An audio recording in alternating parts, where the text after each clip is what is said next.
Comme souvent dans l'histoire des hommes et des inventions, le hasard fait bien les choses. Et celle du jet d'eau n'y fait pas exception. Il est le symbole de Genève, une ville internationale qui se développe en respectant les traditions, le patrimoine et l'environnement.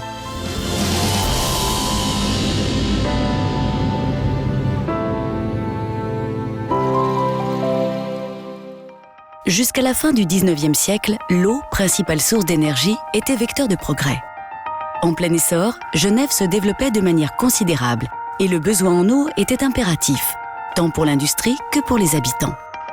En 1886, la ville décida de construire une usine hydraulique à la Coulouvronnière. Elle avait pour mission de distribuer la force motrice du Rhône aux artisans genevois. Le soir, quand les artisans arrêtaient leurs machines, il se produisait des surpressions. Les machinistes de la Coulouvronnière devaient se précipiter pour arrêter les pompes. C'est alors qu'on eut l'idée de créer une vanne pour contrôler le débit en laissant l'eau sous pression s'échapper vers le ciel. Le premier jet d'eau de 30 mètres venait de naître.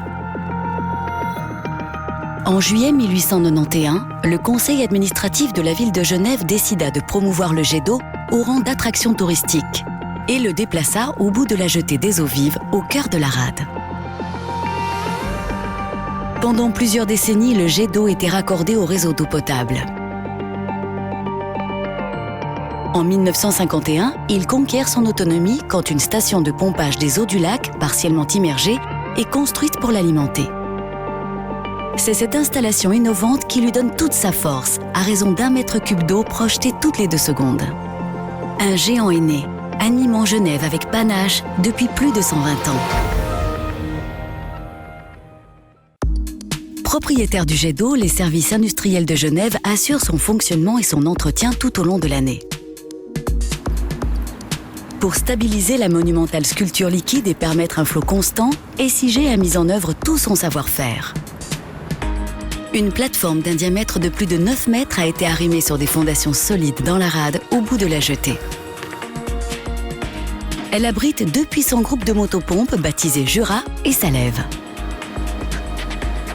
Sur les côtés de la plateforme, 4 entrées permettent de recueillir 500 litres d'eau par seconde qui sont propulsés à une vitesse de 200 km/h pour atteindre une hauteur de 140 mètres. En tout, ce sont 7 tonnes d'eau qui se trouvent en l'air lorsque le jet d'eau fonctionne. Pour projeter dans le ciel un panache volumineux, le jet d'eau de Genève a un secret. Une tuyère spéciale qui permet de projeter un tube d'eau de 16 cm de diamètre. Mélange savant d'air et d'eau, il est opaque grâce à la formation de millions de bulles d'air minuscules qui moutonnent comme un halo neigeux. Ce processus d'aération de l'eau est le fruit de recherches poussées et de la volonté de SIG de créer un jet d'eau qui allie puissance et esthétique. Pour garantir son fonctionnement, l'œil humain et l'expérience sont de rigueur. 5 retraités de SIG veillent sur le jet d'eau de Genève, l'œil rivé sur la météo. Le jet d'eau est très sensible. Une température autour de 0 degré, un vent un peu turbulent et il faut stopper la projection.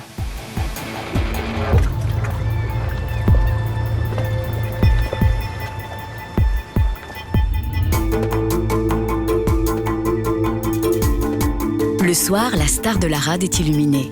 8 projecteurs éclairent la base, 4 autres font briller la colonne et le sommet de l'édifice.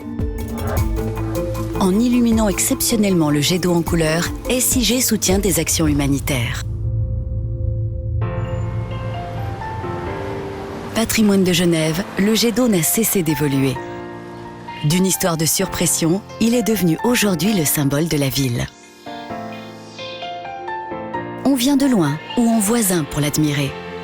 Monumental et familier, le jet d'eau est la signature de Genève, de son dynamisme, de son hospitalité et de sa créativité.